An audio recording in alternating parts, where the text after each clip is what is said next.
আল্লাহর হাবিব সাল্লাল্লাহু আলাইহি ওয়াসাল্লাম ছোট ছোট সূরাগুলো দিয়ে ফরজ সালাতের ইমামতি করতে উদ্বুদ্ধ করতেন।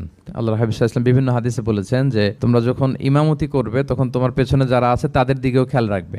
রাসূল সাল্লাল্লাহু আলাইহি ওয়াসাল্লাম অত্যন্ত বিবেকবোধ সম্পন্ন একজন ব্যক্তিত্ব ছিলেন। তিনি খেয়াল রাখতেন, যেটাকে আমরা কনসিডারেট বলি। আল্লাহর হাবিব সাল্লাল্লাহু আলাইহি ওয়াসাল্লাম খুব কনসিডারেট ছিলেন, কার কোথায় কি সমস্যা এটা খুব খেয়াল করতেন। And he was a man of six senses. আমরা সিক্স সেন্সের কথা বলি, আমাদের অধিকাংশেরই 4টা সেন্স একসাথে কাজ করে, কারো 5টা 6টা সেন্স কাজ করে, এরকম মানুষ পাওয়া দুষ্কর। আল্লাহর হাবিব সাল্লাল্লাহু আলাইহি ওয়াসাল্লাম অত্যন্ত বিবেকবোধ সম্পন্ন একজন লোক ছিলেন। একবার তিনি সালাত খুব সংক্ষিপ্ত করলেন, তো সাহাবারা জিজ্ঞেস করলেন, ইয়া রাসূলুল্লাহ এত সংক্ষিপ্ত কেন করলেন সালাত? তখন আল্লাহর হাবিব সাল্লাল্লাহু আলাইহি ওয়াসাল্লাম বললেন যে পেছনে বোনদের নামাজের সেকশনে ওখান থেকে একটা ছোট্ট বাচ্চার কান্নার আওয়াজ আমি শুনছিলাম, আমার মনে হচ্ছিল বাচ্চাটাকে সামলাতে মাটার খুব কষ্ট হচ্ছে, তো এই জন্য আমি সালাতটা সংক্ষিপ্ত করে দিয়েছি। কতটা কনসিডারেট ছিলেন। একবার আবার আল্লাহর হাবিব সাল্লাল্লাহু আলাইহি ওয়াসাল্লাম মাগরিবের সালাত কিংবা এশার সালাতের কোন এক সেজদা অনেক লম্বা করে দিলেন। তখন সাহাবারা আবার প্রশ্ন করলেন, ইয়া রাসূলুল্লাহ সাল্লাল্লাহু আলাইহি ওয়াসাল্লাম এত লম্বা দীর্ঘ সেজদা করতে তো ফরজ সালাতে আমরা কখনো দেখি না, কেন করলেন? অসুস্থ হলেন নাকি নামাজের মাঝখানে, অথবা ওহী নাজিল হচ্ছিল নাকি, এরকম কিছু ঘটলো নাকি? তো আল্লাহর হাবিব সাল্লাল্লাহু আলাইহি ওয়াসাল্লাম বললেন যে না, বরং আমার নাতি হাসান